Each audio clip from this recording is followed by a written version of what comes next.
So chakras, from my understanding, my knowledge, and my training, is a system or perspective of looking at different energy channels of the body through um, like a yogic philosophy, where it's this idea that within the body there are these different energy centers um, that house like very specific types of energy. And um, the thing is that, or the one of the reasons why they developed these systems is to show like if something that's blocked or one of these sensors is blocked, it has an effect on us mentally, spiritually, emotionally. And then when these sensors are balanced, there's well-being and harmony throughout the body. So, in a general sense, that I don't know if that's providing enough information for you to get a general sense of what chakras are. But from a basic, very general sense, that's what a chakra is. So there's like five sort of main points that all interact together and do that to. Well, yeah. Oh, go ahead. I'm sorry. I know it's okay. That kind of, they need to come together to sort of create good energy. Yeah. So there is a lot of people believe that there are seven chakras. However, in my studies, I know that there are actually six main chakras, and these chakras, once they like all together, they create the seventh chakra. So there are six main chakras, and then the last chakra is all of the chakras kind of combined. So I'm interested in how you sort of first gained an interest in this kind of thing, and how you, so to use a sort of cheesy phrase, like discovered the spiritual life, if you kind of understand what I mean, because I'm interested in people's personal stories, and then I can gain a lot of information about you and then springboard the rest of this conversation from that. So tell me a little bit about your discovery of things like energy healing and chakras and the spiritual life. Yeah, to get the full kind of understanding of how I got here, it'll take me back just quite a bit. But I'll try to make that brief. So, I'll start off by saying like I was a trained classical dancer. So in high school, I started dancing in high school in different styles such as modern, jazz, ballet, African, folk. And when in my dancing, there was always this talk about the mind, body, and spirit, right? So we use the body to express dance, but through the body, we are actually connecting with spirit, right? So there's always this element of mind, body, and spirit. Of course, at the time, like I intuitively knew what that means, but not so much because, I'm a teenager.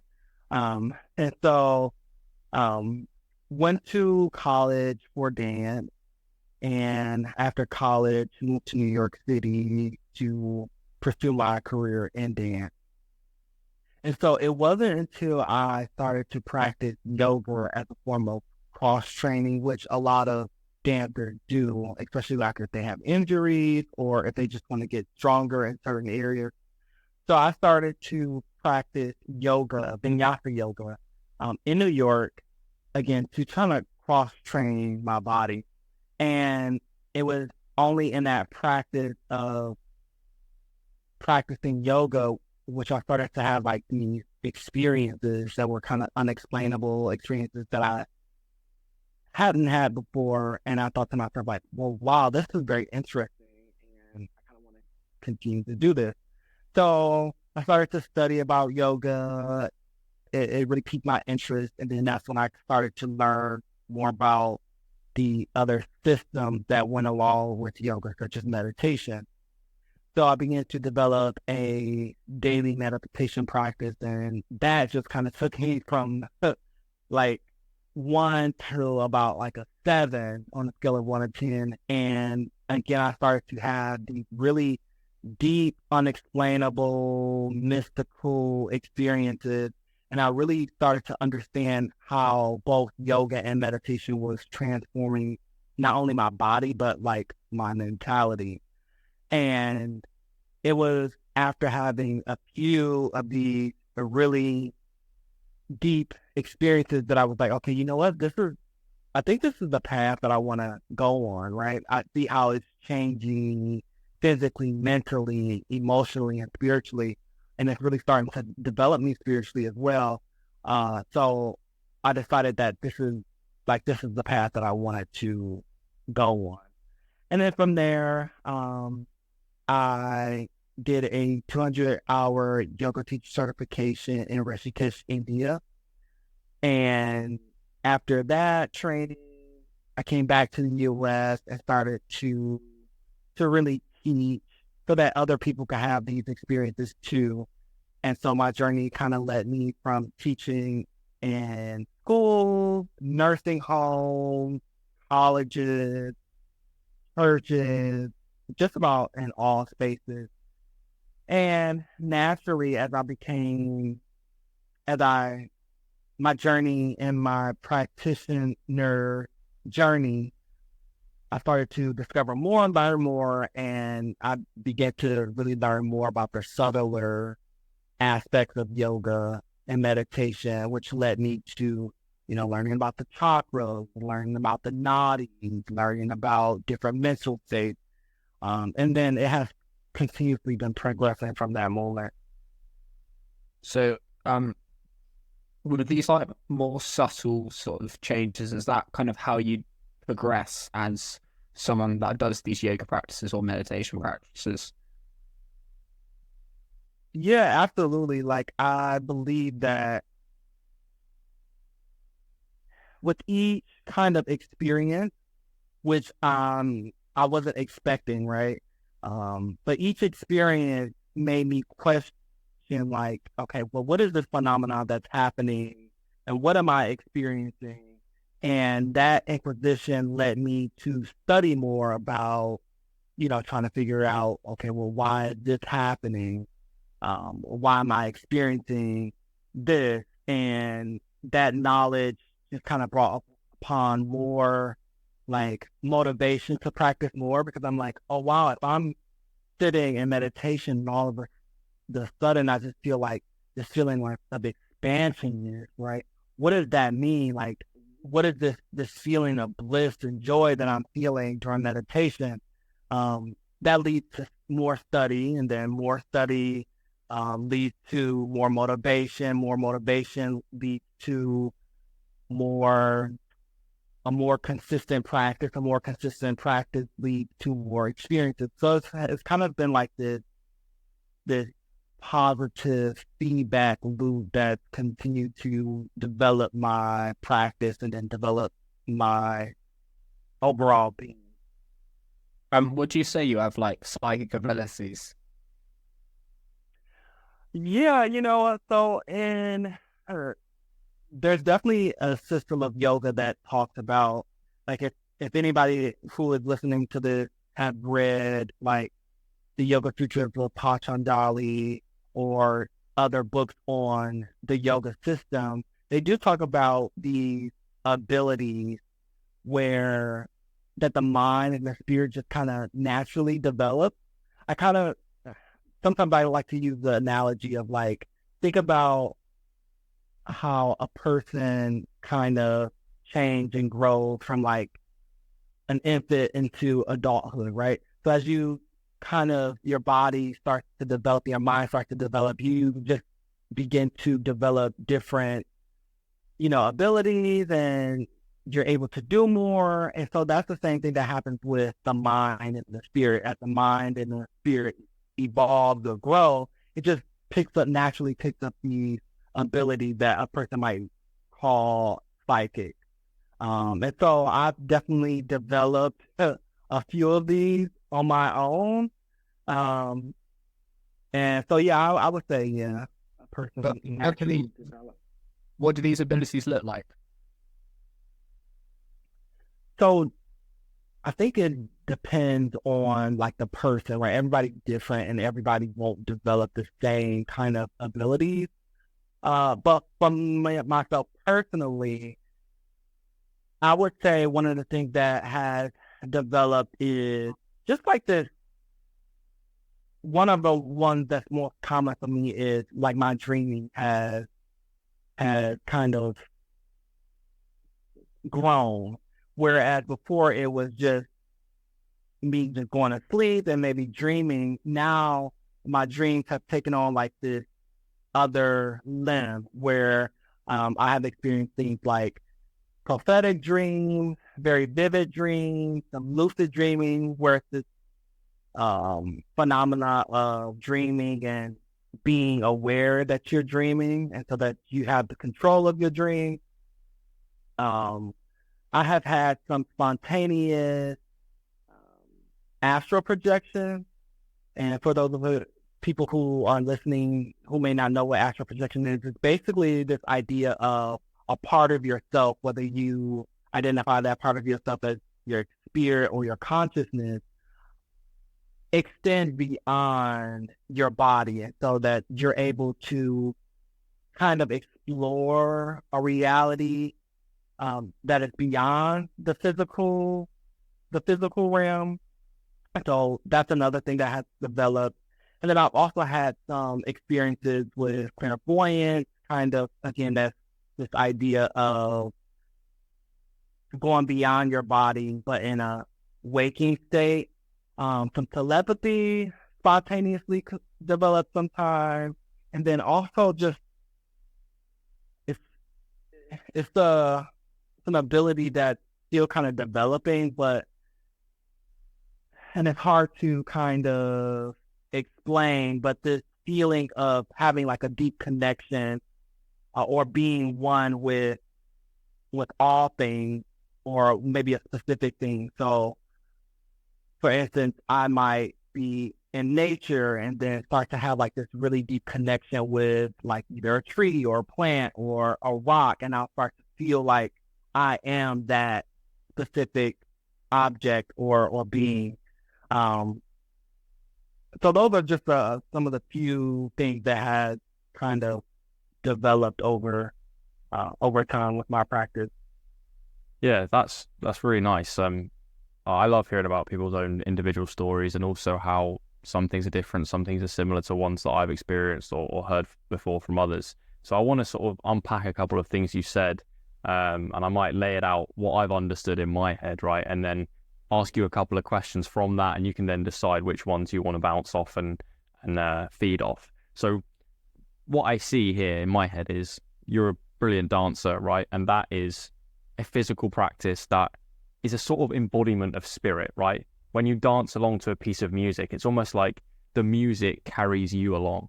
Like your body is almost animated out of your control. And maybe that could be because your spirit comes awakened from something in the music and you kind of dance. It's more of a spiritual thing than a physical thing. It's not like we consciously, like if we go to, I don't know, use cutlery to eat or something, we're thinking about doing that. Whereas a dance is sort of out of our control in many ways. You're just flowing with the rhythm. And then through that, you maybe felt transcendental experiences in your mind, in your spirit, in your soul, whatever words you want to use.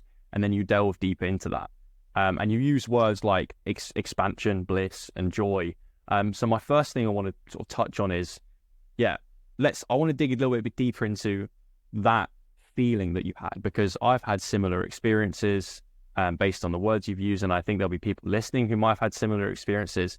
So could you maybe articulate a little bit more about how that felt, and then also then talk a little bit about if people are a bit sort of confused about what that might mean, how can they start feeling this kind of spiritual joy that we're talking about if it's quite foreign to them? Is it through a physical practice similar to your dance, or through meditation? So what is that like in sort of, I don't know, I want to say layman's terms for people who might be a bit skeptical, and how can they begin to discover that themselves, if that makes any sense? I believe I understand what you're getting at. So what I can do is explain like that feeling, what I believe that is, and then talk about how a person might be able to start to feel that. Is that okay? That's precisely, what I'm getting at. Great. Okay. So again, now that I'm like very well situated in like my practice and my study and my knowledge, it's not just experience now. It's me having experiences, but it's also me studying. I'll start with the studying part and then get more into like the experience and the feeling. So in the yogic philosophy, there's this idea that we all are Brahman, right? Brahman or Atman, which is basically this force that is of everything. Like it's just absolutely everything, and it encompasses everything. And that state, that one state, right, which a person might call God, right? In that state of being God exists just infinite bliss, joy, happiness, because it is one and it is all things. And so that's just what it is. It's just bliss and joy. And since we are all a part of that, and of that, within us exists this state of just bliss and joy. And so that's the yogic philosophy behind it. And so in meditation, once we are able to kind of start to go in, a person is able to start to go in to themselves and tap into that pure essence of who we are, we start to experience bliss, we start to experience joy, and because we're connected to our true essence. And so for myself, it's in meditation, one of the things that happens is you start to kind of peel back these layers of ego, these things that we start to identify, these ways that we identify ourselves, right? And some of those ways could be, a person might think like, oh, I'm a man, or I'm a woman, or I am rich, or I'm smart, I'm intelligent. All these labels that we identify with, when we start to go inward and travel towards our essence, those layers kind of dissolve. And once we get to the core, we just realize that we just are this Brahman, this Atman, and we experience that joy. And so how does a person experience that? So as I said before, I experienced it through meditation, but I've also, there can be many different ways a person experiences this. I think it just depends on, one, their passion, right? So I think that in retrospect,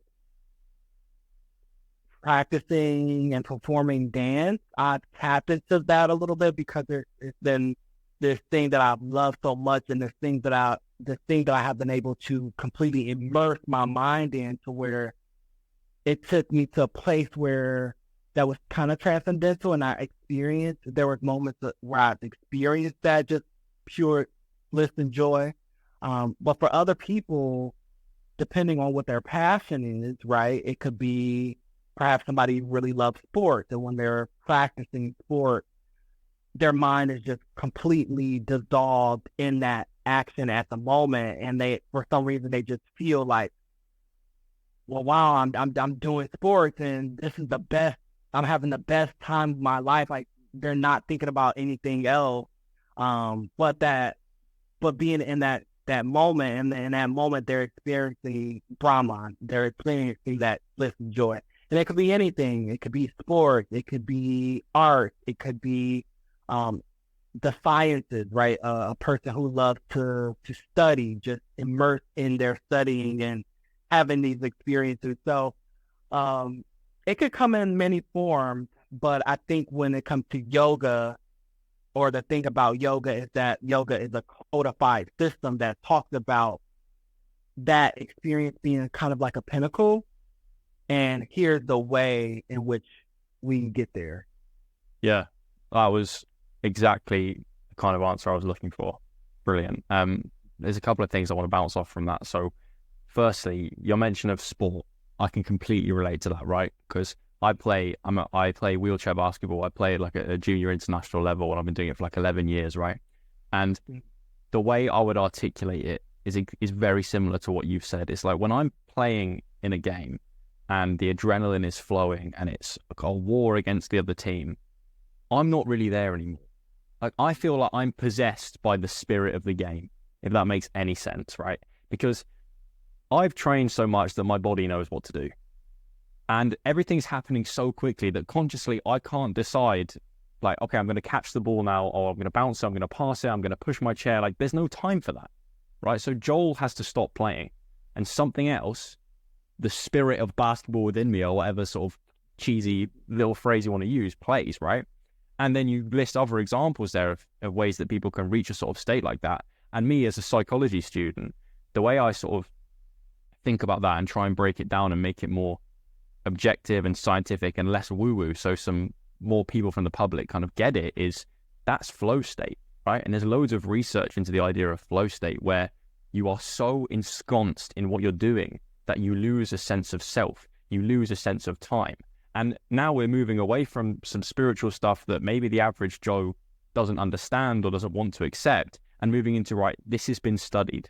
Like, your perception of yourself and time dissolves when you're so deep in something you're passionate about and is meaningful to you. And that has, whether it's in basketball or in my studies or in a meditation practice, that is a transcendental experience. And that is something I think I want people to understand, is like, this stuff is a day-to-day thing. We all understand what it feels like to go into that state when we're doing something we love. And I love the passion point that you made, because it makes it relatable to everybody. So that's really nice. What I want to do is sort of cycle back to something we talked about at the beginning and go back to this chakra idea. And do you think there's a link then between, like, being in this transcendental flow state and having your sort of chakra energies in balance, the term you used? Are those things necessary? Because maybe I feel like what prevents me sometimes from being in flow and being present and having that clarity is there's something that emotionally is sort of stuck to me. Do you know what I mean? Like, we're out of balance there. So do you think those two ideas are associated? And talk to me a little bit about, how do we keep our chakras in balance? And is that related to this sort of flow and those ideas?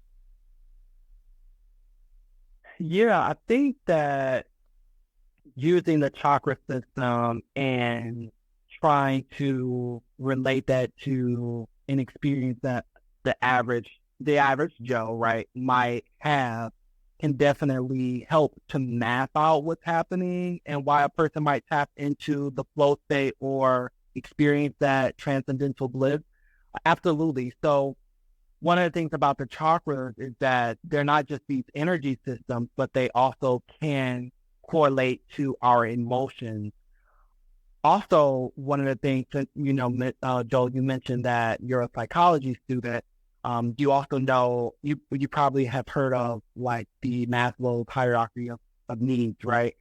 So the chakra system also can relate to that chart of needs. And once all of those needs are kind of fulfilled, we experience that self-actualization. And so that self-actualization that's at the top of that chart is kind of that, like that flow state, or kind of like that bliss state. And so I'll try to kind of relate a person's experience of getting to that flow state with the chakra. So as I mentioned before, and I'll try to make this really quick and brief and concise, but as I mentioned before, there's kind of 6 chakras, and each of them have like an emotional component. So, for instance, the first one, which is our root chakra, and I'll just use the layman's term instead of the Sanskrit term, but the root chakra deals with, like, safety, right? So if a person, and I'll go along with this idea of playing sports, right? Typically, if a person is feeling weak or vulnerable or not safe, they're not going to be out playing sports, right? They're going to be worried about their safety. They're not going to be enjoying sports or whatever it is that their hobby is. So if a person is playing sports, that first root chakra is complete. The second one is creativity. And so again, if you're playing sports, you're using, or you're expressing yourself in some kind of creative way, especially through dance or art, right? So that chakra is filled. The third one is the will. And of course, if we're doing something, we're using our willpower to do it. So that kind of thing is kind of checked off. And then the heart chakra, which is the thing that we're love. So that's why I mentioned passion specifically, because our passion kind of comes from the love that we have for it. So if we're doing one of our passions, that is now feel. And then it goes into expression, which is our throat chakra. And expression is kind of general, but whatever we do to kind of express our thoughts, our feelings, our emotions, that has kind of covered that chakra. And then the last one is our intuition, or just our mind, right? So being completely immersed in what we're doing because we have passion for it. Well, now you just connected all of your chakras. Now you've entered into this flow state, or now you're able to experience bliss. So, and all of your needs are definitely met, right? So that's a way that you can use the chakra to kind of like map out how a person will have these experiences. So if all of those chakras are balanced, are flowing, if all of those chakras are balanced and they're flowing, then the likelihood or chances of you experiencing and tapping into that flow state is, it increases your chances, which means that you're more likely to have a transcendental experience. Yeah, that's nice. That's a really great answer. And I think something that might be useful to just touch on briefly is, I want to know your opinion on what it might feel like if one of our or few of our chakras are out of balance or we're disconnected from them. How do you think that might manifest? Yeah, so I believe it depends on which area or which chakra is not flowing or off balance. The manifestations of that is going to look a little different for each. So, as an example, let's say a person's heart chakra is blocked or isn't flowing. So a person might be reserved, right, socially. They might have issues with connecting to other people or other beings in a loving manner. They may lack love for themselves. They may have low confidence. It just kind of depends. Again, on the chakra and on the person. Another example is, let's say there's a person's throat chakra, which really deals with expression, may be blocked. This person might have issues with all forms of communication, so they may not want to speak or express their thoughts or express how they're feeling. They may not have any kind of creative outlet to also help them to express themselves or express their inner reality. It just kind of depends. So it depends on which chakra it is, and it depends on the person. But this kind of, this is quite hard to achieve though, right? Because like, for instance, like the creativity chakra, not many people are like, kind of even have like the psychology for trait openness to be creative. So like, how do you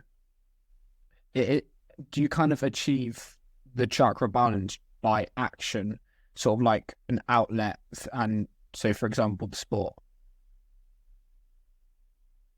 Yeah, well, I want to start by saying that I don't want to say that it's difficult to achieve, because like mentally that can create a block, right? I believe that naturally, intuitively, and instinctively, the spirit is always trying to find balance. And so there's always this push. Nature is always trying to find balance. So there's always this push to kind of go in the right direction, or for a person's soul to find the experience that they need to grow spiritually and be balanced. So that's the natural force, that the spirit is always trying to balance itself. But in terms of which chakra is blocked and what's needed to unblock that chakra from a conscious level, that could take a little work. Like, so you mentioned if a person isn't necessarily creative, there could be ways, and when I say creative, don't just mean just creative in the arts, right? The artsy creative. Creative could mean just different decisions or choices that they make, right? For instance, it could be a person who is kind of stuck in their daily routine. And instead of saying one morning, instead of saying like, hey, I'm going to take this route to work or school, how about I take the scenic route, right? That could be a form of creativity. Or instead of wearing this outfit, maybe I want to spice up my wardrobe a little bit. So it can have the idea or the phenomena of balancing a chakra can look very different from one person to another. Did that kind of answer your question? Just put an effort and see what works for you. Yeah. I want to pivot slightly onto, because you do this like dream coaching, right? So yeah. So you're taking that experience that you've been able to achieve, like kind of more conscious control over your dreams. How do you help other people do that? Yeah. So first off, I want to start by saying like I love dreams, and I have ever since I was younger. I've always just kind of been a dreamer, and I also believe that my dreams is one of the ways that I've been able to kind of get myself back in alignment and back onto my path. But yeah, I believe that dreams are very important to the human psyche. And I believe that our dreams are constantly trying to guide us, trying to protect us, and trying to get us to the next state of our mental, spiritual development. And so with my dream coaching, I really try to get a person to try to develop their dream self. And that can mean or look like a person just remembering their dreams. Some people don't even, a person that might be hearing this might say like, oh, I haven't dreamed in like years, or I haven't had a dream in years. And oftentimes that's not the case. We're often dreaming every night, but the thing is we're not remembering our dreams. So that could look with me, dream coaching or helping a person develop their dream nature. It could start by just having them recall the dream, to interpreting their dreams, perhaps all the way into lucid dreaming, them becoming conscious of their dreams. So everybody's dream journey is different, and when it comes to me coaching a person through dream coaching, it depends on what they're coming to me for, right? And that whatever their goal is, the approach and the path to the coaching is going to look different. So, say you're in like a lucid dream, right? What do you kind of do when you're in there? What was that?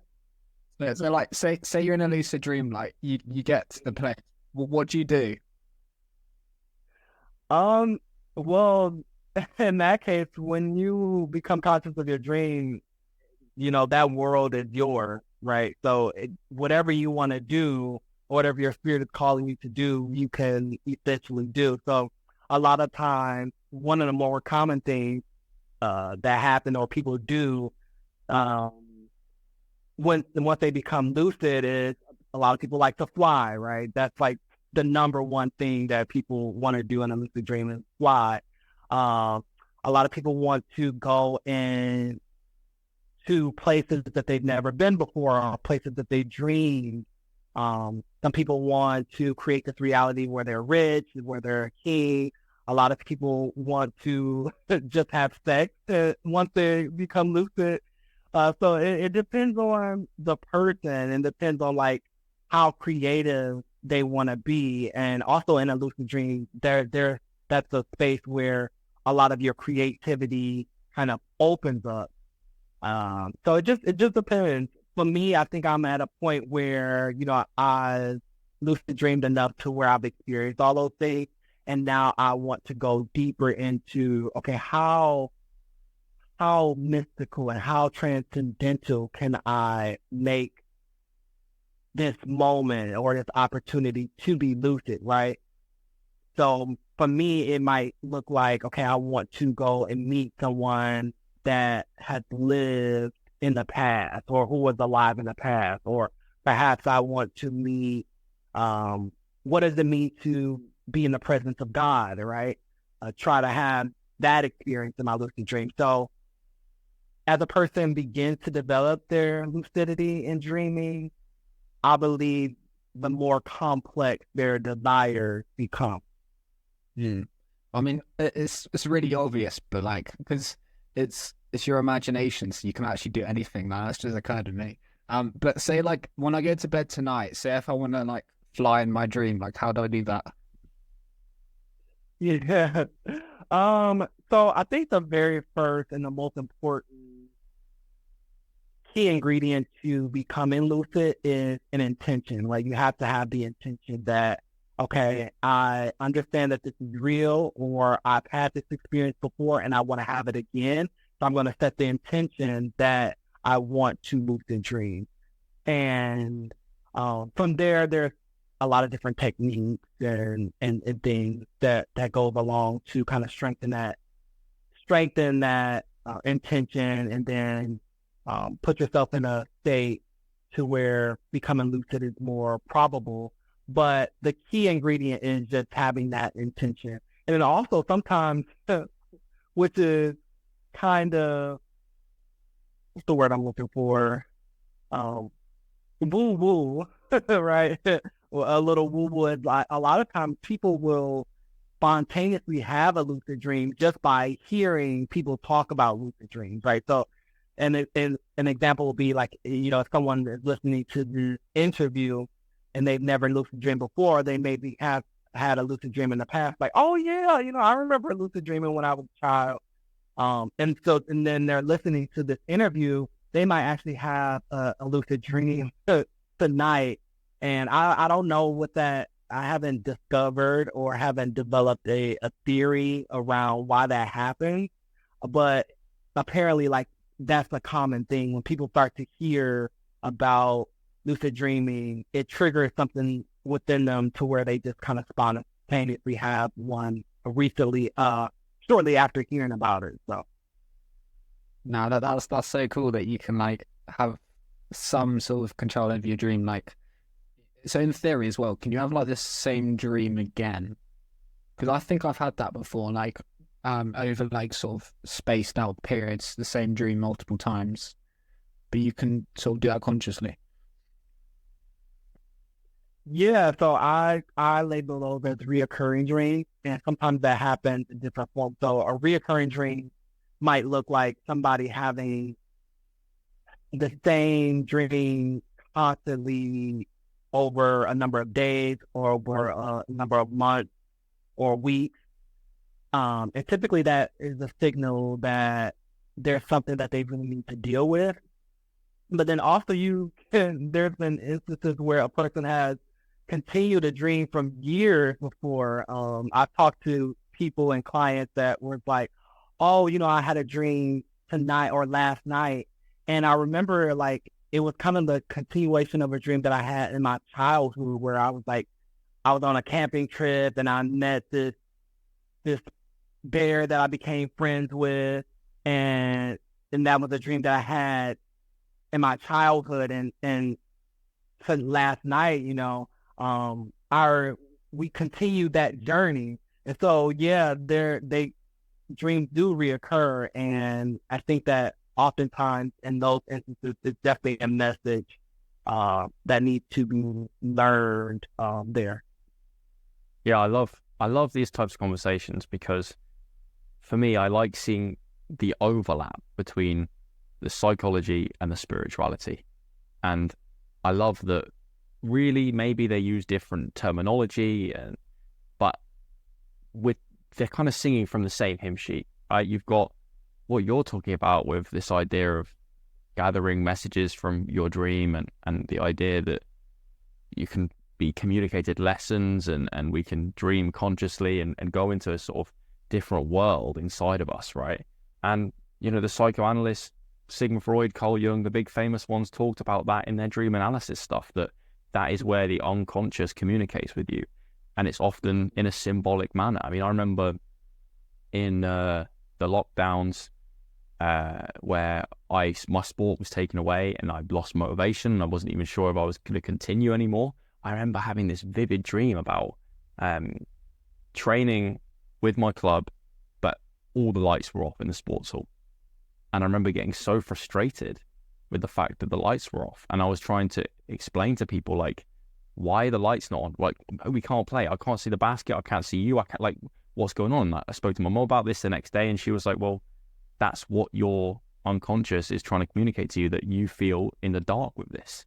You don't know whether you want to continue. It's been taken away from you, right? So you've been thrust into the dark. Now, that's a small world example. And I think people might be cynical and skeptical of these ideas. But my response to that would be, well, whether it's objectively true or not that your dreams communicate to you, it's helpful for you to actually analyze it, right? If that was a daydream that you had, something you were thinking about, you'd maybe feel a bit more, I don't know, accepting of it. But really, any messages we can take about our life from our minds are super useful, and understanding that insight helps you to navigate the world. So I wanted to sort of, encapsulate that nice point, and then I want to move to something and hear your opinion on it. Is, why do you think the ideas that we've talked about today aren't really talked about as widely as they should be? Because to me, this idea of keeping yourself in balance and finding this transcendental flow and trying to analyze what you might be experiencing through your dreams and how that might relate to your life, why are these ideas not talked about as some other things that might, I don't know, limit people more? Like, why is it still a bit of a taboo? And do you think we're making movements towards it becoming more of a normal thing?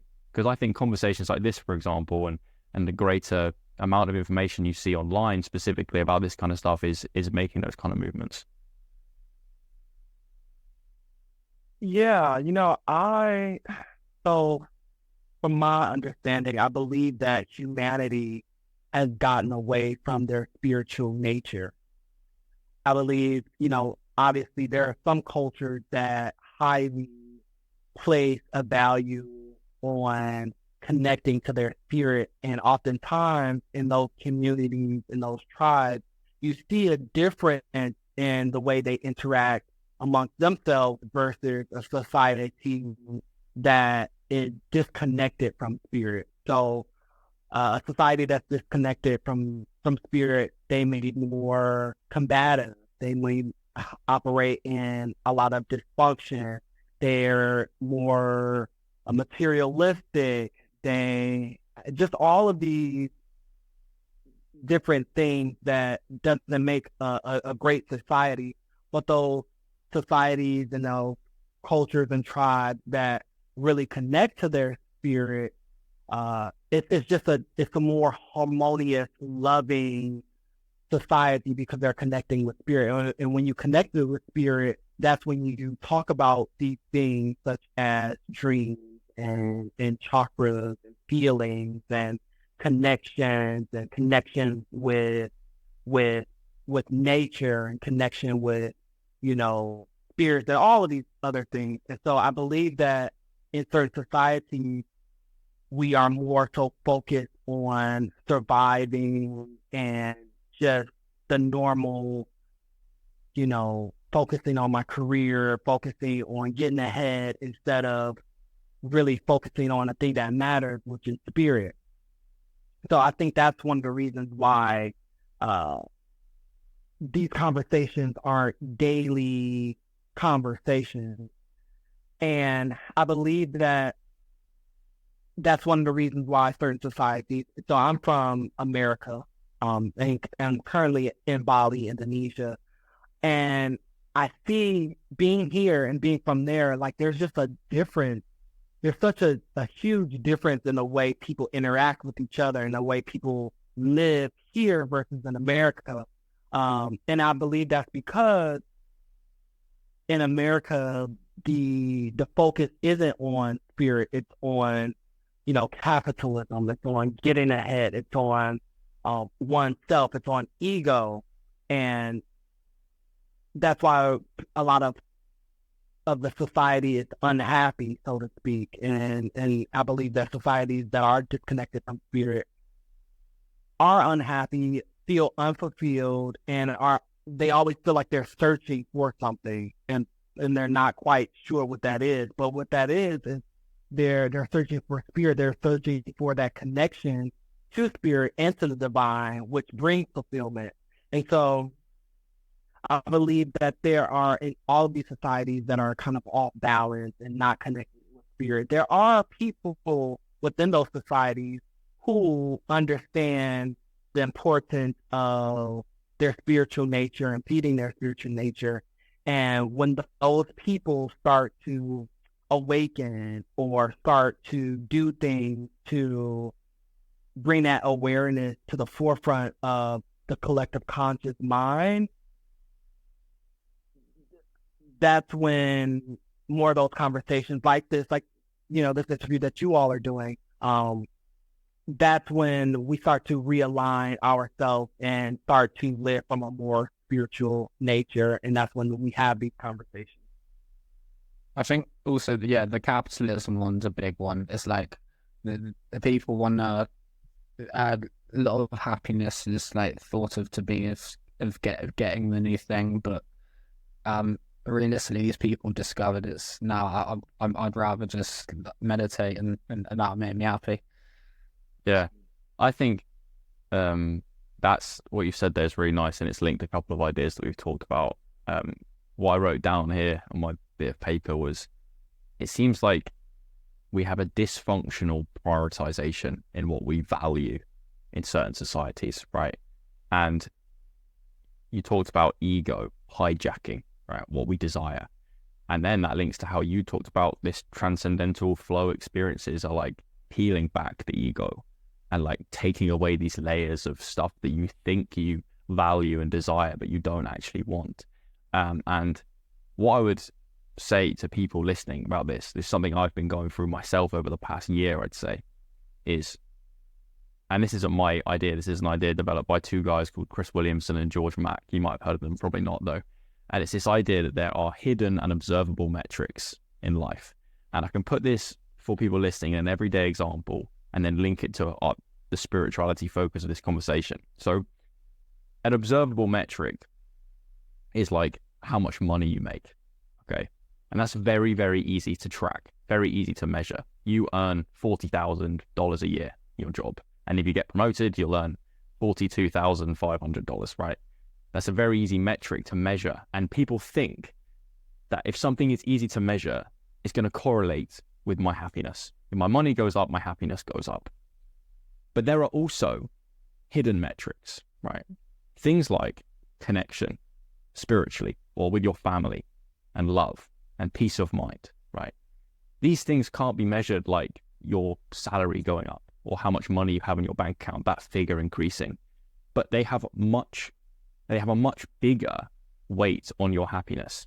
And it's the hidden things in life, the parts of spiritual life, your chakras being in balance, your emotional state being at peace, keeping yourself in that flow, in that state of expansion and joy that you can't measure through the worldly things that we have. And I have a feeling that this dysfunctional prioritization is we choose things like observable metrics, like money, right? How many cars do you have? How big's your house? All those kind of things over the hidden stuff that really brings us that deep joy.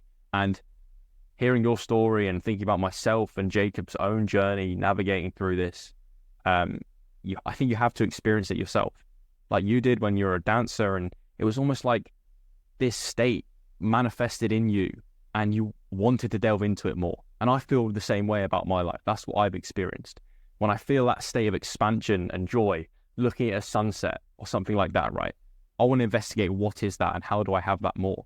And you realize, if I asked you the question of how much money would I have to give you for you to never experience a sunset, I think most people, they really thought about it. they wouldn't really want to give up that feeling of being in the moment like that, because that is more valuable to me than any amount of money or cars or houses or anything like that. So yeah, I think this is a really important message that more people need to hear, and I'm so glad that people like you are out there willing to come into calls like this and talk to us. So thank you. That's my rant. But yeah. Yeah, thank you, Joe. Thank you. Go on, Jacob. Do you have something? Yeah, I was just going to ask. I wanted to ask about you do hypnotism as well, right? Yes. Yeah. To talk to me a bit about like how that works. Yeah, so it's this idea of putting somebody, or I should say guiding someone into a state of mind where they're more so open to suggestion. And the way I use hypnosis is I'm really trying to help somebody have an experience where they're experiencing like their inner self, right? That outcome. And that can look, again, for different people, that can look different ways. But for me, again, the way that I use hypnotism is not about helping someone to, let's say, quit smoking, or although that can manifest, or to help someone lose weight, although that can manifest, and I've done it. But the most important thing for me with hypnotism is helping a person to kind of come out of their layers and experience their inner self, that Atman. And so the way I do that is just kind of different for different people. So people come to you to want to experience their inner self, and how do you like help them achieve that? Well, when we talk about specifically about hypnosis, typically a person comes to me because they want those, not so, I don't want to call them superficial things, because, they are important, but they want to, either stop smoking, they want to lose weight, they want to be less fearful of a particular thing or situation. And throughout the hypnotism journey, right, because it's usually not just one sitting, what we're doing is we're tackling that, but we're also going beyond that, right? So it'll become, okay, now we've tackled your fear and you're no longer afraid of spiders, but why were you afraid of spiders in the first place, right?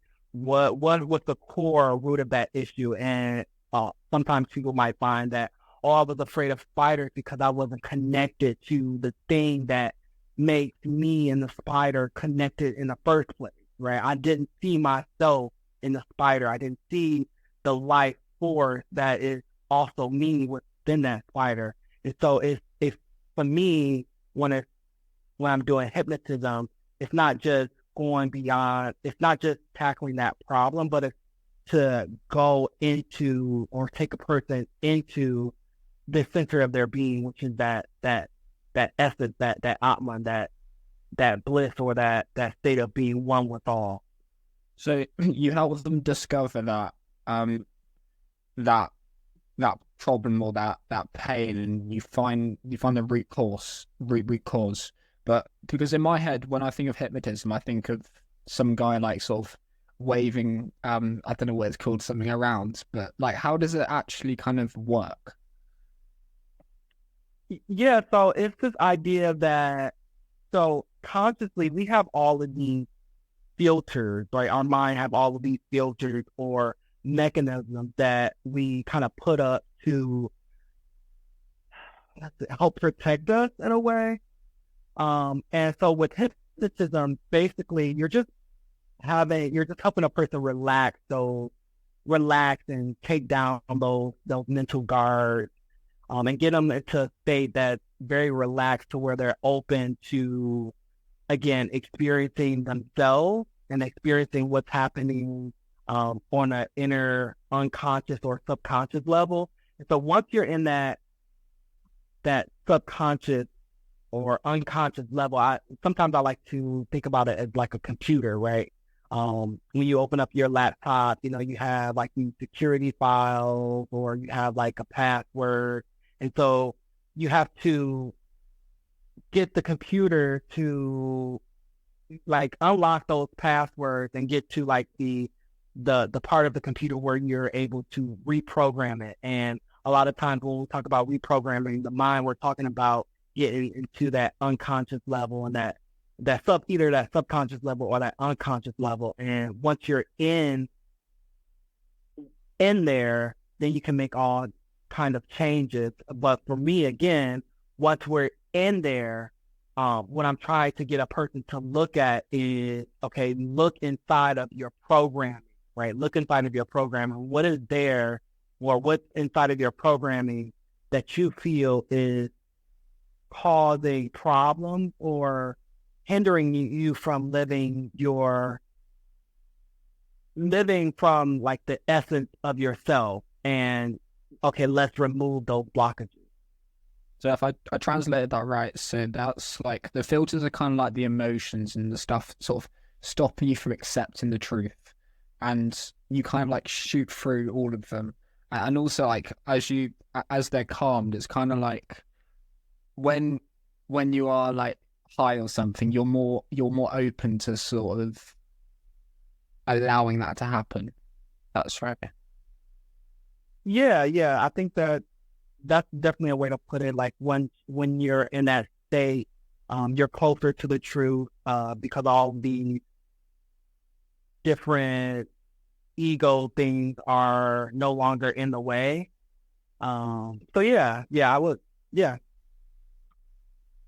Yeah, I really like that. It's like filtering our biases, or to use your own quote, peeling back the layers of the ego. So then we can actually accept our own truth, because a big wake-up call for me was realizing that a lot of the beliefs people have, myself included, are actually defense mechanisms to things we've been through, right? Or emotions we've had to process that have just been so uncomfortable that your brain doesn't even want to confront them. So we'll develop different beliefs or ways of thinking. And I think calling it hypnosis or not, people can do what they like, but just generally filtering away certain thought patterns that you have and sort of getting to a deep level of self-awareness is the root of changing and coming back to a balance and looking at things differently. So I think the work you're doing is really sort of, meaningful and important, man. And have you always found since you were younger that you had a sort of level of self-awareness? Because I'm trying to figure out, as I talk to more people like you, whether this is something we definitely train and everyone has it like a seed in them that they can nurture and grow, or do you have to have some level of an innate awareness of these kind of things to develop the spiritual life and things like that?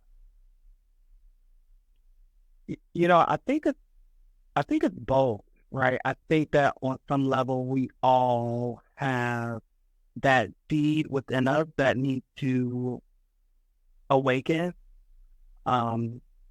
And I would say for myself, there always has been a little bit of awareness, because I remember, and many of us could probably remember, like being a child and just being very inquisitive about not only ourselves, but just all of life, right? We're trying to figure out how things work, why things work, who we are, what is the purpose of life. And I think that in that sense, it's that thing right there, that natural inquisitive nature is the seed that grows into, more awareness and developing and expanding our consciousness. So I do think that it's within all of us.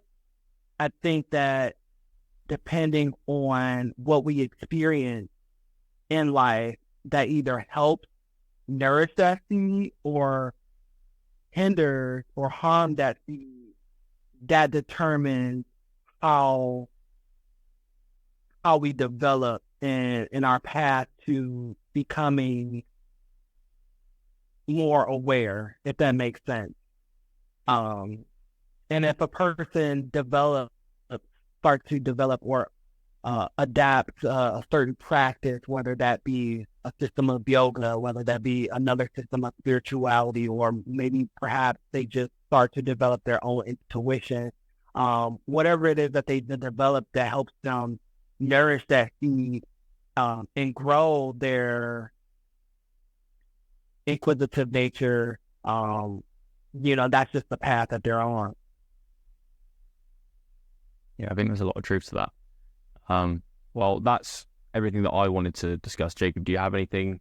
I was just gonna, a nice sort of finishing question I thought was just like, do you have any tips? Because any tips on either meditation or yoga that you think would help people? Tips on meditation or yoga.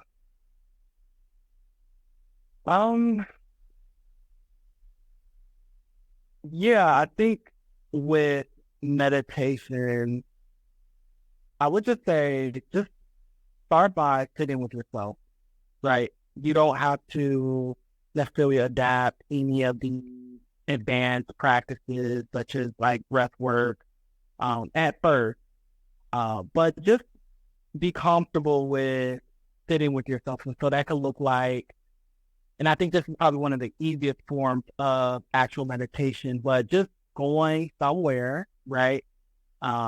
Setting a certain amount of time, whether that be 5, 10, 20, and 20 minutes to an hour, to just sit and observe what's happening in that space with just you alone. So, right, so no phone, no television, but just literally just sitting with yourself for a certain amount of time. It's like one of the easiest ways to develop self-awareness, right? Meditation, one of the goals of meditation is developing and expanding our consciousness, or developing self-awareness. So just literally just sitting with yourself, sitting with your thoughts, not necessarily contemplating, but just observing how you are naturally is I think is very helpful.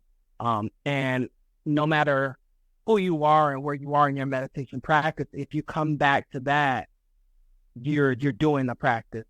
With yoga, well, actually with both, just if you deciding to develop a meditation or a yoga practice, definitely just take your time, right? Patient, allow it to develop naturally, and at its own pace, and just consistency. Be consistent in our practice. Thank you. Thanks, Dorian. This was a great episode. If people want to find your links and more about you, where should they go? Yes, so on my social platforms, I'm Dr. Dream 313, Dr. Dream 313, and I also have a website, dreamyoga.org. So if you are interested in any of the things that we talked about here, such as yoga, meditation, hypnotism, and a lot of other different topics, feel free to either DM me or send me a message. We can definitely have a chat. I'm definitely an open person, and yeah.